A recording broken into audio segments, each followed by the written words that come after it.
Hi, everyone. We're going to let the room fill up, but welcome to Binge Books. My name is Alessandra Torrey. I am here today with Brittainy Cherry, and we're going to be talking all about The Air He Breathes. So I'm so excited to have you guys joining us live with Brittainy. And if you will mute your mics as you come in, and if not, our helpful team will mute them. And as we go, we're going to chat live with Brittainy for about 30 minutes, answer your questions that you've posted in the Binge Books group, or you can ask them here. So all you need to do, if you want to ask a question, is just use one of the reaction buttons to raise your hand. And if you don't know how to do that, don't worry. You can always post your questions in the comments section. And then, Tristan, I'll be calling on you perfectly. I can see them pop up now. So we'll be calling out those questions and letting you ask your questions live if you raise your hand. So, first, let me welcome Brittainy Cherry. I'm so excited to have her here. Brittainy is a New York Times bestselling author. And Brittainy, you want to just introduce yourself and tell them a little bit about the type of books you write? Most of the readers here are very familiar with you already, but I'd love you to just introduce yourself. For sure. So I'm Brittainy Cherry. I've been publishing this is my 8th year come August. So I've been publishing for 8 years. I still don't know what I'm doing most of the time, but I love it. I write contemporary romance with some new adult tossed in there and a few young adults every now and then. And yeah, that's pretty much it. I write very emotional reads, I think I would say. And I sprinkle in a little humor, but I like to break hearts and then fix them. I love that. And it's funny, I was just, Brittainy and I started around the same time publishing, and it was funny the other day, I was doing the math, I'm like, oh my gosh, how has so much time passed? Because I started in 2012. So yeah, it's crazy when you think of how much the industry has changed.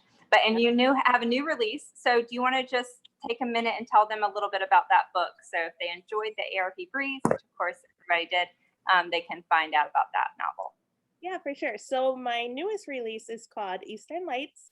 It came out last Wednesday, and it's part of my Compass series, but it's a complete standalone. You can read it and not be lost at all.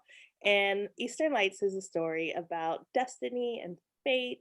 Connor, the hero, meets Aaliyah on a crazy Halloween night, and they connect. And she just had her heart broken, so she's not in the best place. And Connor is a fixer. He wants everyone to feel good. So in order to make Aaliyah feel better, he says, "I bet you I can make you fall in love with me within 5 hours." So they explore New York all night long, building this connection, and then they go their separate ways after that. 2 years later, they meet up, and she is engaged to his new business partner. And then a drama comes and all that jazz. I love that. And and that is in the Compass series, and The Air He Breathes is in the Element series. Is that correct? Mm-hmm. So are the other books in the Element series connected in terms of characters? No, they're not connected at all. They're all standalones, no connecting characters in the Element series. In the Compass series, we follow each character and you kind of meet them in each book. But The Air He Breathes and all the books in the Elements are complete standalones. Okay. But you were very smart with the titling, because the titling is all, elements. So Yeah, I like that.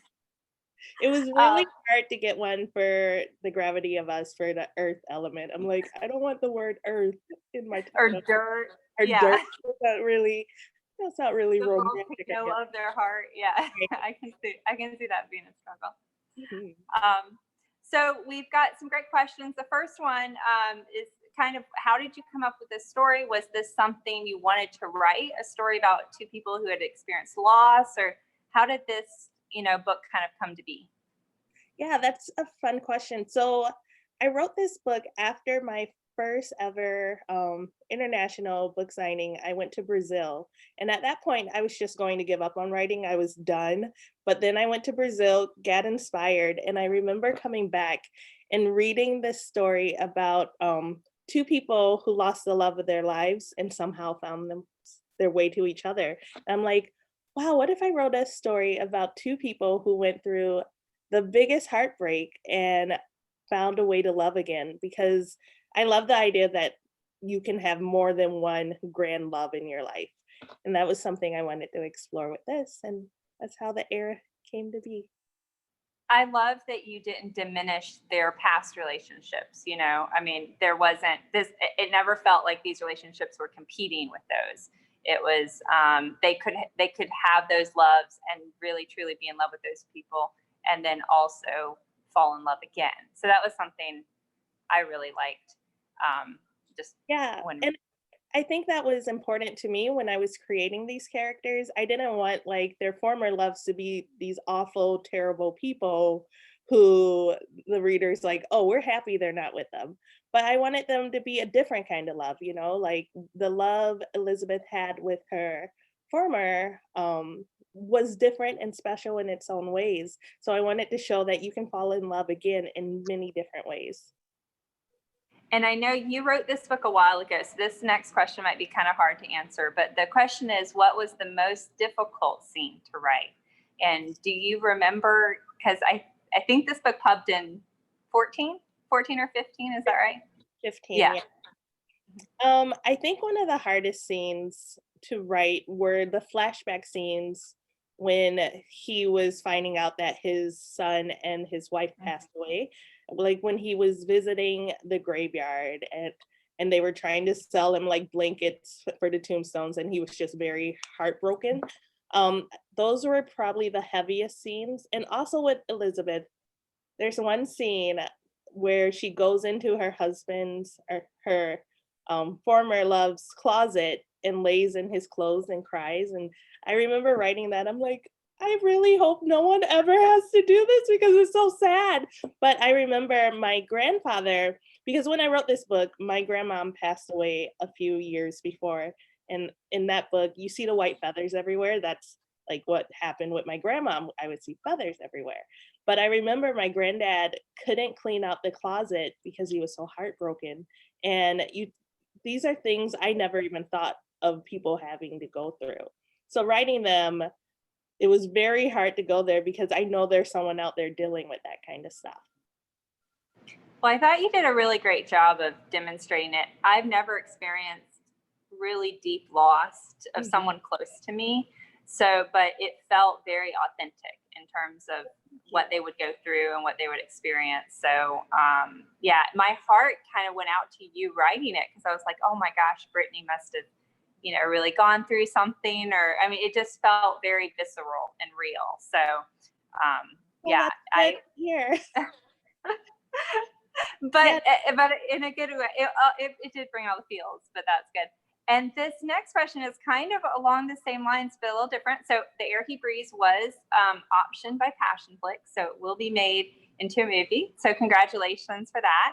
And the Passionflix family is amazing. I know they're going to just do a stand-up job with this. But as I was reading, I couldn't help but think about that, you know, when like, oh, are they going to film this, or how are they going to film this next scene? So are there any scenes that you're really excited about seeing, you know, come to life on screen, or that you're worried about seeing come to life on screen? Yeah, I feel like I'm worried about the whole ending with Tanner and everything, how it all kind of spirals out of control towards the end. I'm just curious how they're going to do that.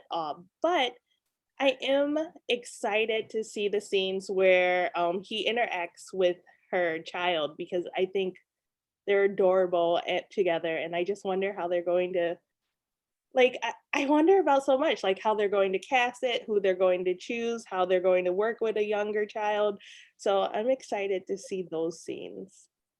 Sure. Yeah, when they filmed Hollywood Dirt, we didn't have any kids at all on scene. We had animals, so we had to deal with like animal regulations and that sort of thing. But I know with kids, like there's hours they can work and can't work, and it's amazing to see some of the talent. I watched the audition for the kid in ET when he was trying out for ET, and just the way he could turn on emotion was crazy. So I can't wait to see who plays Emma. And I think that's going to be really heart tugging moments, like between the two of them. because that definitely softened me up to Tristan. I knew he was going to be a good guy from the beginning. You know, I mean, you have to expect that he isn't going to be a jerk the whole time. But wouldn't that be funny if he was just a jerk the whole time and I was like, the end? Yeah, that was the end. Well, when you had the dream scene with the Hulk in the green room, I didn't realize it was a dream at first. I was like, wow, this book is really going in an interesting direction. So a weird turn. I was so happy that he did not have a green room. Me too. But yeah, that was a part too I love, because it is a heavier book, but I love sprinkling in like the little moments of funny, like with her best friend, like just to ease up on how serious it is, because that's how life is, you know, you have really serious things going on, but there's always something that can make you laugh or bring humor back into the darkness. So that was important. And Faye was really, I know we're not alone in this, I'm sure you hear it all the time, but in the reader group on Binge, a lot of people were talking about Faye and how much they loved her and her character, because like you said, she was a really great levity bringer when you combined it with everything else that was going on. And she was perfect for that. I can't imagine the book without her. I can, but it would have been much heavier. So I love her character. Did she ever, I mean, she doesn't need her book because we kind of saw a hint of her happy ending, but I didn't know if you've ever thought about writing a book with her character. Yeah, I thought about writing mini side characters, because in my books, the side characters kind of have their own backstory and you see glimpses of it. But when that came around, I already committed to the other 3 books in the Element series. So I was like, when would I even write this? But also, I get really worried about writing side characters because I want to do their story justice. Like, I wouldn't want to take away from the joy that she had in the air and create something that isn't good enough for her. You know what I mean? Mm-hmm. No, that makes perfect sense. I understand that entirely. And you don't want to write a book just to write a book. You want to, like you said, give them proper weight. I was heartbroken when she got her heart broke the first time because she had let someone in, you know, and I saw someone else commenting about this online. So I was really glad that in the end there was a hint of, you know, of a happy ending. So one reader says, I love this scene where Elizabeth saw that Tristan was covered with tattoos from great works of children's literature. As a reader, I assumed these were the favorite books he read to Charlie. Did you consider adding a chapter in the book where Tristan explained to Elizabeth the story behind his body art? I feel like after you publish a book, and you probably went through this too, like after it comes out, when you publish, you're like, this is great and I'm happy with it. Then you publish, you're like, oh, I really should have did that. I really should have went down this line, but that's just being an author, I think. But there are a lot of things like that I would have liked to explore. I would have wanted to explore more moments too with him interacting with like Tanner, like just a little bit to see their push and pull. I'm like, that would have been so good to build that up a little more. So with the tattoos, yeah, I would have loved to dive deeper, or even have him read some of those books to Emma, you know, all these ideas. That's a good idea. Yeah, I'm a little late on that one, but you know what I mean? Like, those can be bonus scenes, right? Like you could do a Passionflix quickie. What are their short movies called? You could do something like that. Yeah. Or you could add it into the script. You could add it to the movie script. That'd be fun. True. Or update the book once the movie comes out. Add extra scenes. I did like a movie edition where I added a bunch of photos from filming in the back and like some funny stories on set. So yeah, maybe, and I added a bonus epilogue there. So maybe you could, do there's so much fun stuff when it comes to movies. So I'm excited. I think it was a fantastic book for them to get. Kinsey says that she visited the set of Gabriel's Inferno and it was a beautiful and moving experience. Tosca is brilliant, and I believe they'll do The Air He Breathes justice. And I totally agree with that. And Tosca is dark. Sorry, let me try to add light. Oh, it's okay. Okay, I sorry. can see. You're good. So with the air he breathes, can you tell us a little bit about your process normally? First of all, do you plot out an outline, or when you wrote this book, did you have a general idea and you started writing and you weren't really sure where it was going to end? What was the creation process like? Yeah, for sure. So I'm not much of a plotter. I wish I was. I've tried to do it, but my characters always go haywire and they're like, no, this isn't how we're writing this book.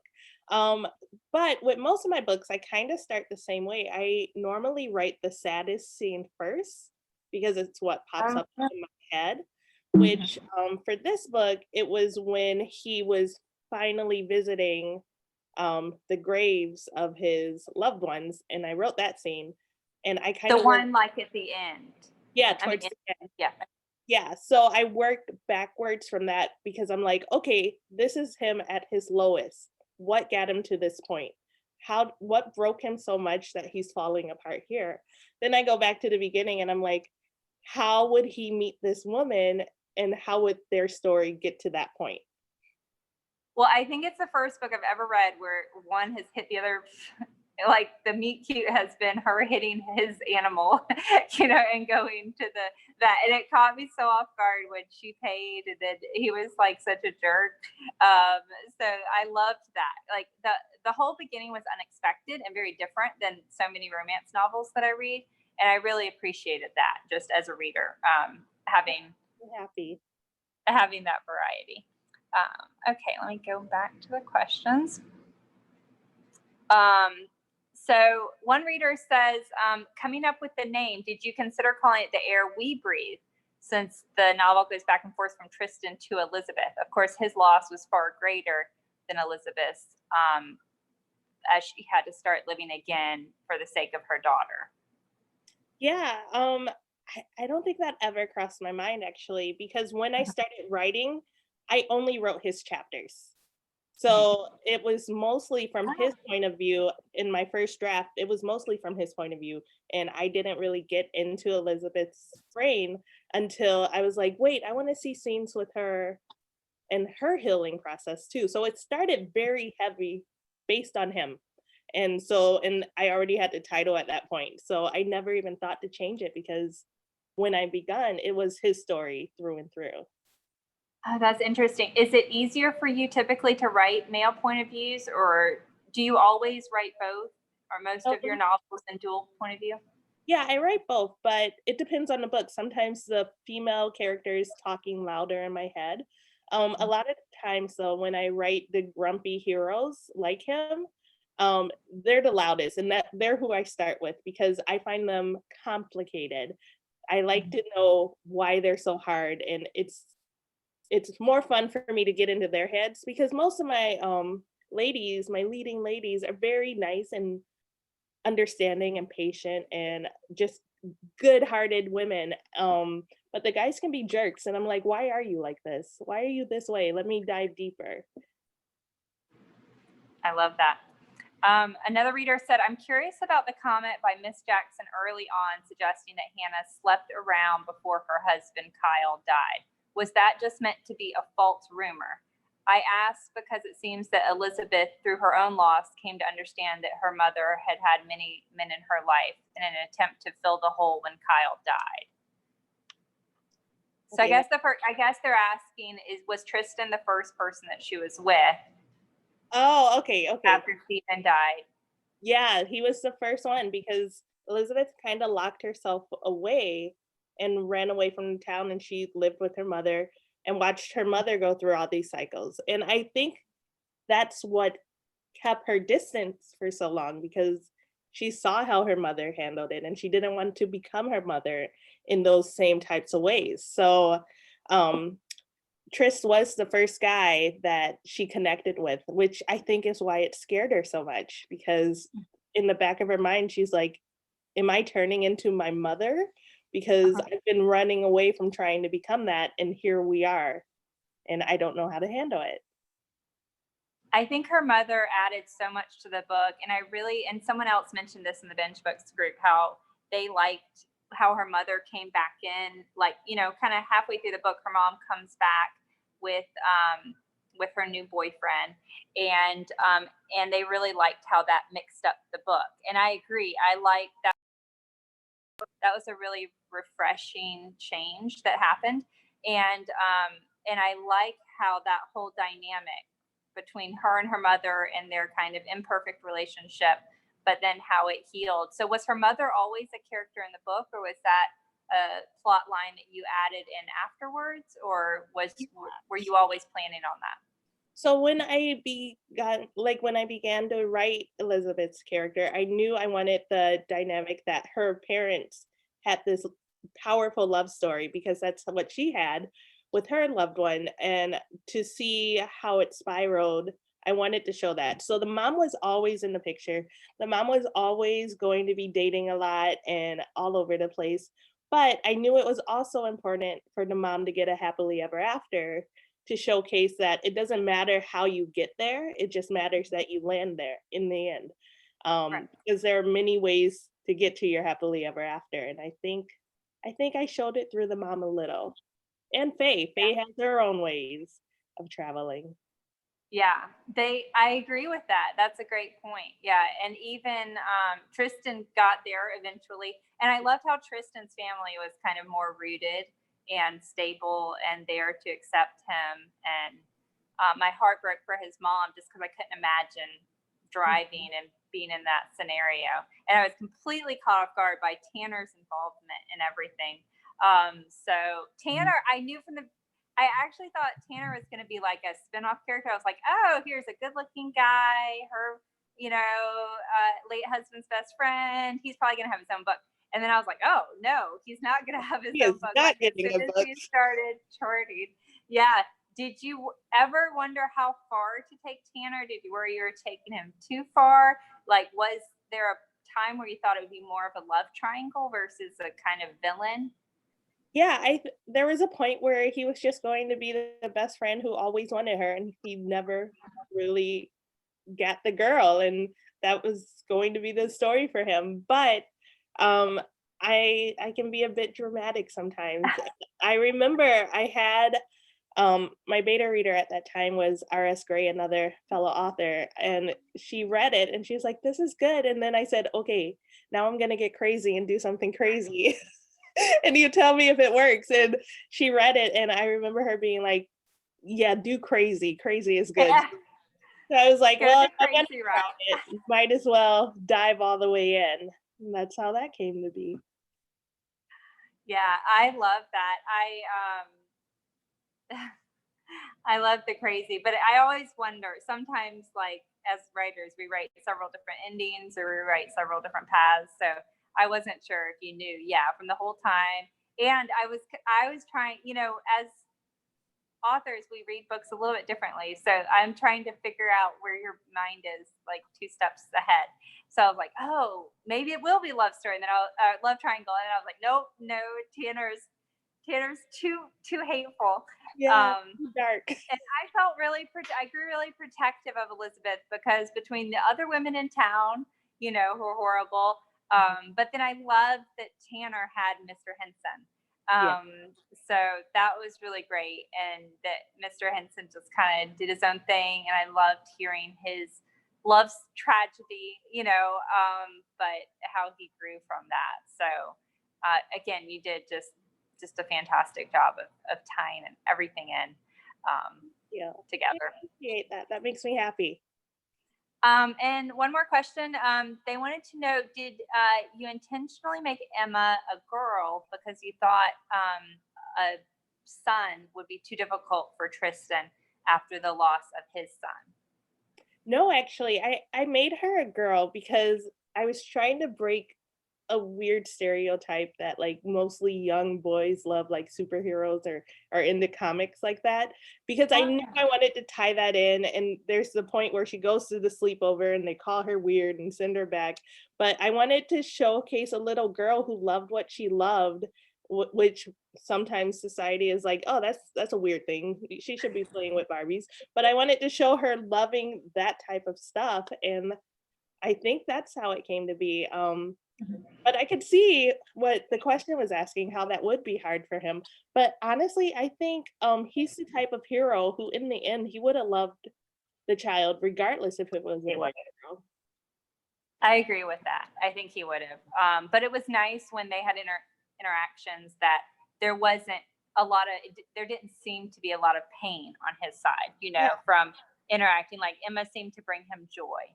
Yeah, and I also, sorry, I think it's important that Emma had someone she could look up to in kind of a father figure, because she lost her father and she loved him, but just to have another guy come in to read stories to her or to joke around with her, I thought that was very special.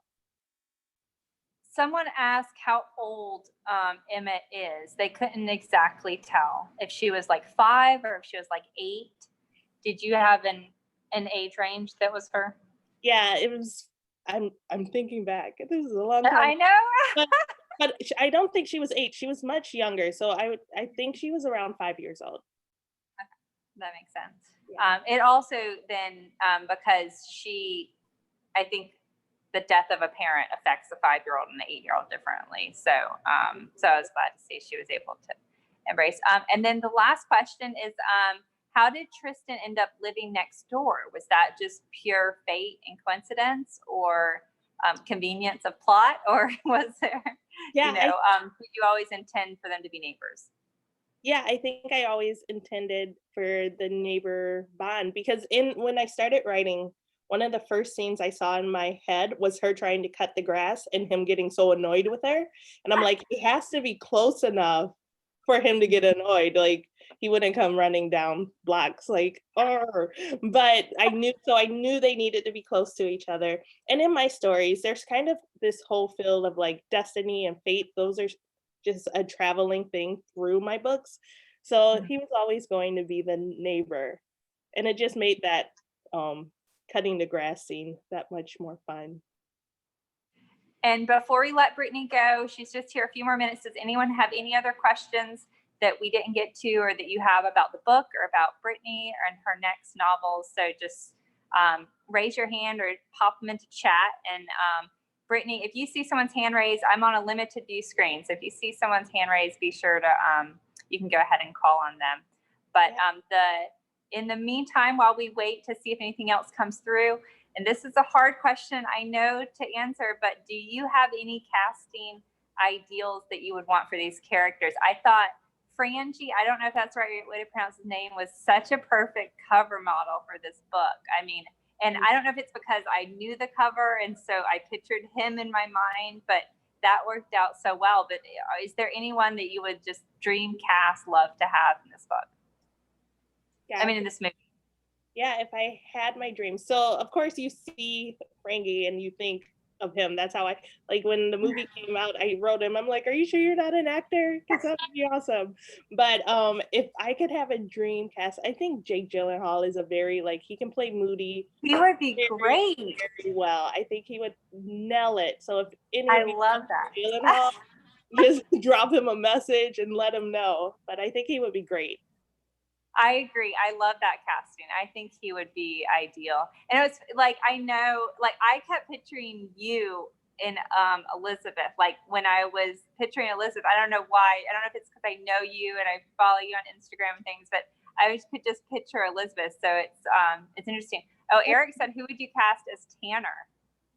Oh gosh, who would be Tanner? That's a good one. I have not thought about it, but there's always those certain actors. You know who I think I'm trying to think of his name, the guy who played the Winderdorf twins or whatever.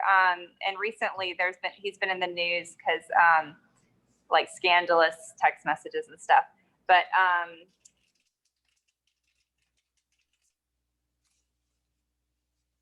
I think you froze on me. Facebook. He's good. He's like good looking, but I could tell like he has a crazy side. He's crazy. What was his name? I don't know. I can't. I'm blanking on his name. I was hoping somebody in the chat would know who I was talking Josh about. Pence or Army Hammer? It's Armie Hammer. That's exactly who it is. Yes. He would be great. I can see a little evilness in him.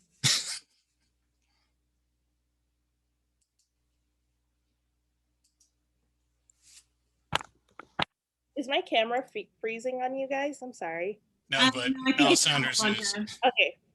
Very good. Yeah, did anyone else have any questions before we wrap up with Brittainy? Ian? I had one. Yeah. Yeah, it's you obviously you stated you're not a plotter, and you said you're basically starting off writing with your saddest moment in the book. So how do you know that it's the saddest moment in the book?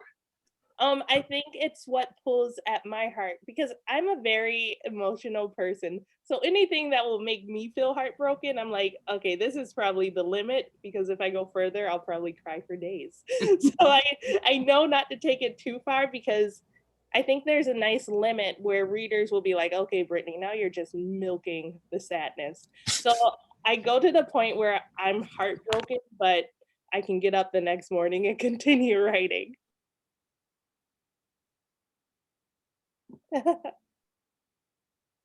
Did anyone else have questions? I think we got to most of them.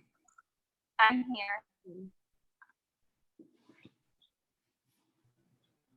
Can you guys hear me? Yes. Yes, there you are. All right. I'm sorry I lost you. Did anyone close us out, or should I move us into breakout rooms now? I think we got our last question in. I think we're ready to go to breakout rooms. Thank you very much, Brittainy. We appreciate it so much. Thank you, Brittainy. I appreciate you all. Thanks, so much. Brittainy. Thank you. We love the book. Thank you. I hope you all have a great day. And we'll You talk too. soon. Thank you. And you, Bye. And I'm sorry, guys, that I cut out. I lost internet for a minute. But as Kristen may have explained, we're going to go.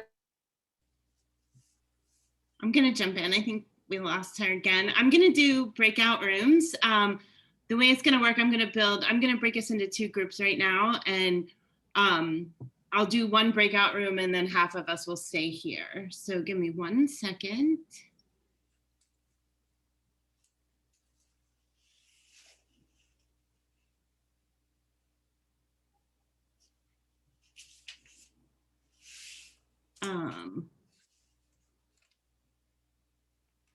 I think you can stop recording, right? Yeah, I think so. Give me 1 second. This is taking me 1 second to load. So just be a little tiny bit patient.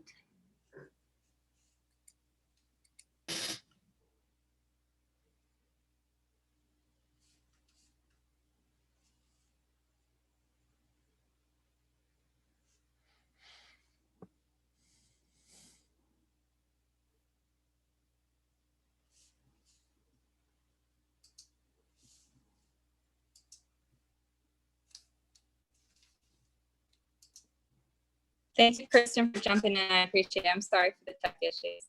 No problem. I think we're breaking out into rooms now. You should have gotten an Okay. invite if you are moving to a room.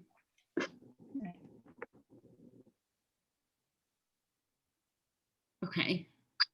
I think that worked.